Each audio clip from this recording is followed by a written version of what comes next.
7-0 last year, but before that they were 4-4 going into the bye week, and then in 2021 they started 3-5. All 3 years, San Fran still made the NFC Championship game. Kyle Shanahan is not banking on that, saying, I've seen teams start 0-4 and get there before. So there's lots of things that go into it, but I think every year is different. We got to write our own story, and it has nothing to do with the other years. Niners have a huge game, and this is probably the biggest Thursday night game of the season since the opener, right? Chiefs-Ravens. Niners, Seahawks. Niners favored by 3.5. I don't know, Colin. I think the Niners are the side here, but a lot of underlying issues with San Francisco right now. Yeah, I think the Niners are the side as well. Seahawks played so poorly against the Giants, but the Giants deserve credit because they dominated the line of scrimmage. So it's easy to say, well, the Seahawks played poorly. No, the Giants made the Seahawks played poorly. If you watch that game, the score is not reflective of what I saw. I saw Daniel Jones and an offense running a ball and dominating the trenches. So I think San Francisco wins, but they do have problems. And once again, if you take Christian McCaffrey, the magic in this offense, you can have everything else. Trent Williams, left tackle, Christian McCaffrey. If they don't play, they don't win. Even if they've got Kittle, Fred Warner, Debo, they don't win. Clearly. It's weird. I saw a stat, Colin, they were #1 in the red zone last year in scoring. They're 30th. Yes, that's all McCaffrey. That's staggering. Same team. It's all McCaffrey. It's like, I mean, the teams that are 31 and 32 are Miami and New England. Miami with backup quarterbacks, New England is a joke. But why are the Niners down there? Play calling suspect. However, we have odds to win the Super Bowl. This may surprise you. Currently, the Chiefs are obviously favored. Then it's the Ravens.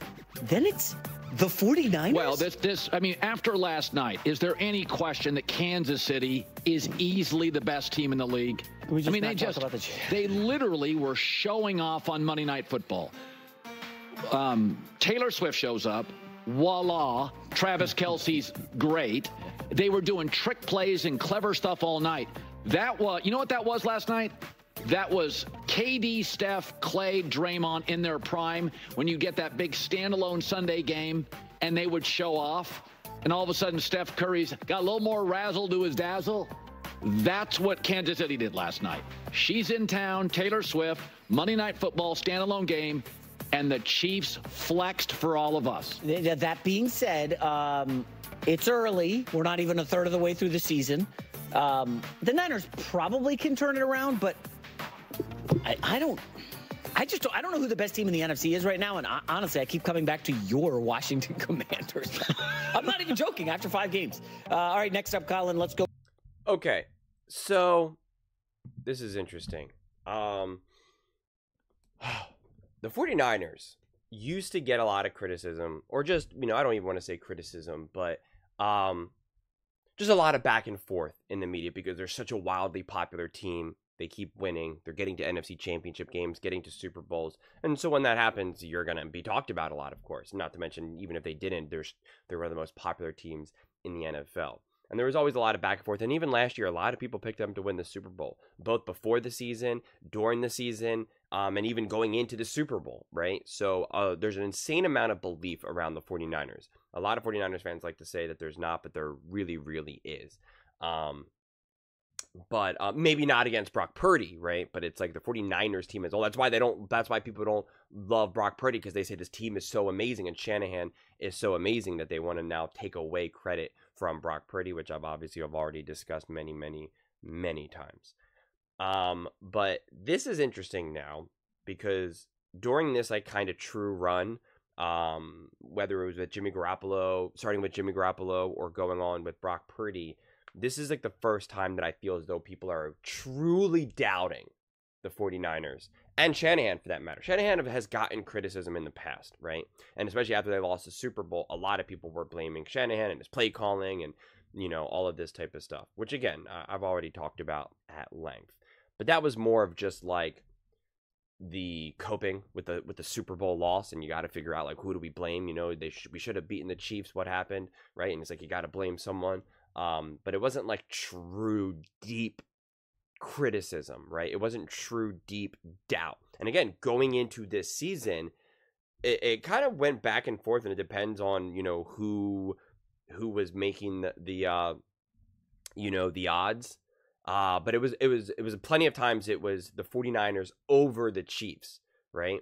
And now, right, obviously they dropped. It's below the Ravens, and the Chiefs keep going higher, and the 49ers kind of keep dropping. And now people are having like true question marks. And yet they're still up there because I still think that there's the understanding that Christian McCaffrey will come back later in the season, which I've also talked about, that it actually will end up being a good thing that he's not playing right now, as long as the 49ers can continue to stay afloat. Outside of Christian McCaffrey just having to retire, him having the tendonitis that he has right now, if he's not playing for weeks and weeks and weeks and weeks and weeks, I'm failing to see why he won't be able to come back, unless it's way more severe than anyone is admitting, quite frankly. So that's where this whole thing is kind of like, what's actually going on with Christian McCaffrey. I understand they're dependent on Christian McCaffrey, but I don't think that they're dependent on Christian McCaffrey to still be a great team.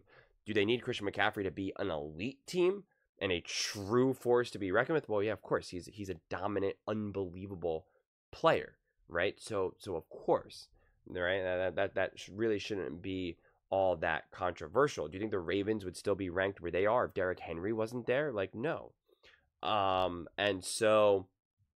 that's the kind of benefit of the Kansas City Chiefs, because their main dominant, combination is Andy Reid and Patrick Mahomes. I mean, if you looked at the game of the Chiefs versus the Saints, I mean, you could just see brilliant game plans and brilliant play designs. I mean, Patrick Mahomes was having such an easy day. His numbers look really great, but it was like, look what he was doing, right? I mean, he was throwing like all these short passes, some a little bit longer passes, but to guys who were just wide open. He was doing little short passes that are like glorified runs, which is something that Andy Reid has done since like the beginning of time with the Philadelphia Eagles. I remember the media used to always kind of rip him for not running the ball, but then they were like, well, these are kind of like runs, so it's kind of the same thing. And then that's just Andy Reid, and so that makes him be able to win with so many different casts of characters. And when you can win that way and not rely on Patrick Mahomes to be a Superman, it's pretty impressive. And that's what makes the Chiefs so formidable, is what I keep saying. It's not even Travis Kelce, and it's not Rashee Rice, and it's not Pacheco, and it's not, it is Patrick Mahomes, Andy Reid, and Spags. You always have the defense locked and loaded. You always have an unbelievable offensive game plan. And you obviously have Patrick Mahomes. The 49ers don't necessarily have that same level of luxury. They become kind of like, that's why I think actually saying the Avengers makes sense. Now, Nick Wright says it usually as a negative, right? Like, oh, they need the Avengers. And he says it actually more to kind of hurt Purdy, to bring Purdy down, which again, I disagree with and I've talked about at length.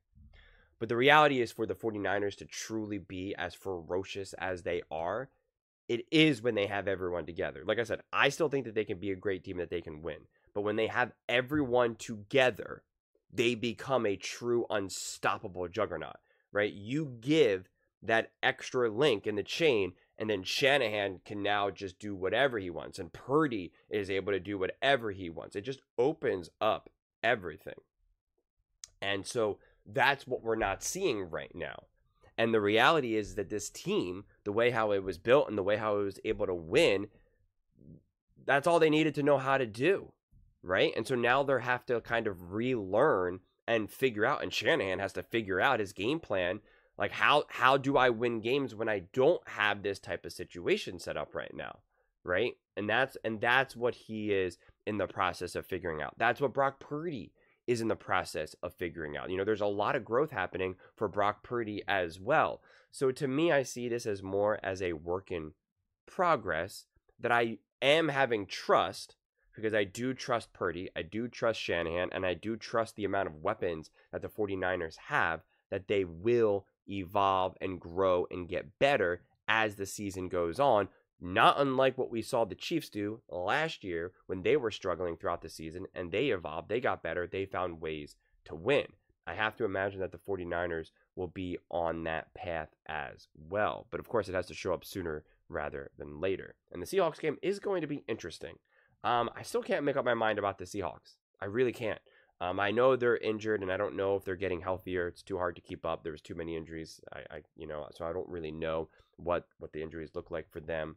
I think the Seahawks are part good team, part okay team, quite frankly. And I have to imagine that the 49ers should be able to win this game. And if they can't, like, again, the only acceptable way from my viewpoint for the Seahawks for the 49ers to lose this game is if they truly play great. They play awesome. They play great. And it was just one of those games that they just lost, right? Like, it was just a back and forth game.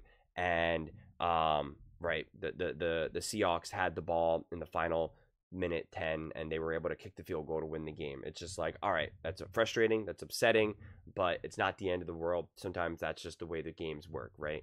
But if it's one of those games where you're like, what was that? Like, what are they doing? How did they do this? What did they do that? Like, Purdy only threw for 55%, and like, whatever it is, one touchdown, and they only got 90 yards on the ground, right? Like, then you would be more concerned. Then you would be like, what is actually going on here? But obviously, if they win, then it's all great. But also with that though, if they win but they don't look great, but then it still doesn't make me feel good, right? If they win, but Brock Purdy throws 2 interceptions, right, and there's another fumble, and it was just like still not great, but they just won because the Seahawks aren't as good as maybe people initially believed in, still doesn't make me feel better. Like, I'm not a binary wins and loss guy, right? Like I just said, they can play great and still lose this game, and I can still feel good about it. So to me, it's always like, what am I seeing? What am I seeing is more important than the wins and losses. But again, obviously you obviously have to win, especially against divisional opponents. So this game is definitely going to be interesting. And I'm happy that this is a standalone game on Thursday, because then you get to really lock into it and really kind of kind of figure out what's actually happening among both these teams, quite frankly. But I think it's fair. Because the 49ers still have tremendous trust and confidence in their players and their coaching staff, and it's proven, right? Like, this is actually, they're proven to be able to get to the next level, right? They're proven to also even compete for a Super Bowl and nearly win a Super Bowl. I mean, they've only lost to the dynasty of the Chiefs, so that goes a long way. Definitely really interesting, and I think it's definitely a good thing that the 49ers are playing this Thursday, so they can kind of like start to regain momentum, because they have to sooner rather than later, right? They only have a couple more of those. Well, they lost, but it was still a good game. Like, they only have so many more of those left in them, because you're getting to the point now where, like, you got to win these games. You got to win the division. You got, you got to start looking good now. You got to start to kind of catch your stride. So we will find out soon enough come time Thursday. But those are just my thoughts. I'd absolutely love to hear yours. What do you guys all think about the 49ers? Let me know in the comments below. I read every single comment. So whether you agree with me or disagree with me, either way, let's get in some discussions. Let's get in some fights. But ultimately, let's just have some fun. And please do consider subscribing. We are building an amazing community here, and I'd absolutely love to see you part of it. I want to build something that we all genuinely feel connected to. Something that we're really excited to be part of. I think we're well on our way to doing it. And please don't forget to give this video a thumbs up, as it really does help with the visibility and the algorithm. Thank you so much. See you next time.